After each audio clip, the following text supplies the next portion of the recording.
Assalamualaikum warahmatullahi wabarakatuh. Sebelumnya perkenalkan nama saya Fathur Rahman. Pada kali ini saya akan membahas terkait kontroversi perdagangan internasional di negara berkembang.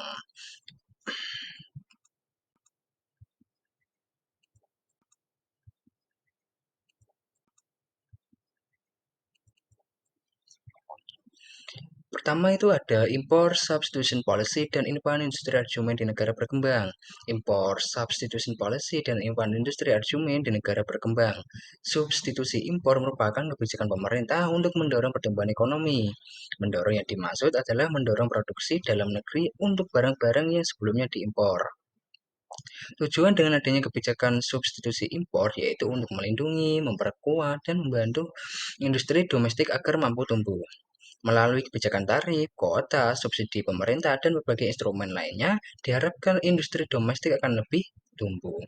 Industrialisasi substitusi impor atau ISI adalah kebijakan perdagangan dan ekonomi yang mendukung penggantian barang impor asing dengan barang produksi dalam negeri. Selanjutnya itu ada keuntungan dan kekurangan substitusi impor.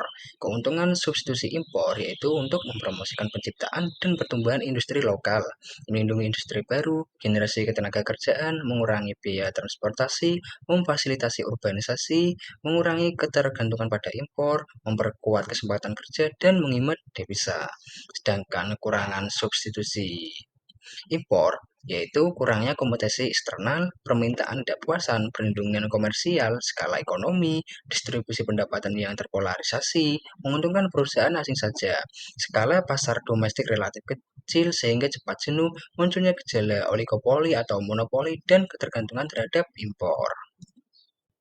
Infra-industri argument. Infra-industri argument merupakan salah satu alasan ekonomi tentang perlunya proteksionisme perdagangan.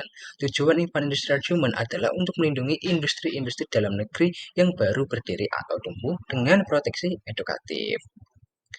Anti-globalization movement, menurut pendapat seorang tokoh ahli, yaitu Gunyardi, beliau mendefinisikan anti-globalisasi adalah sebuah ideologi perlawanan untuk mengakhiri kekuatan korporasi multinasional.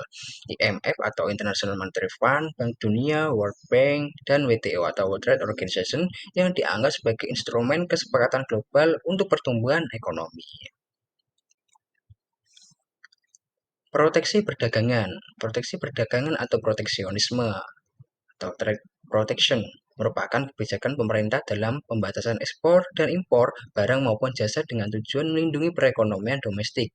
Contohnya, melindungi produsen lokal dari persaingan impor. Implementasi anti-globalization.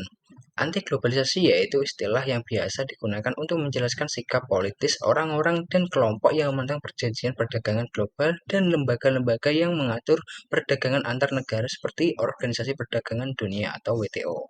Anti-globalisasi dianggap sebagai gerakan sosial, sementara yang lainnya menganggap bahwa anti-globalisasi adalah sejumlah gerakan sosial yang berbeda-beda. Demikian video yang dapat saya sampaikan yang membahas terkait kontroversi perdagangan internasional di negara berkembang. Harapannya dengan adanya video ini bisa bermanfaat bagi kita semua. Dari saya kurang dan lebih ya, mohon maaf. Wassalamualaikum warahmatullahi wabarakatuh. Terima kasih.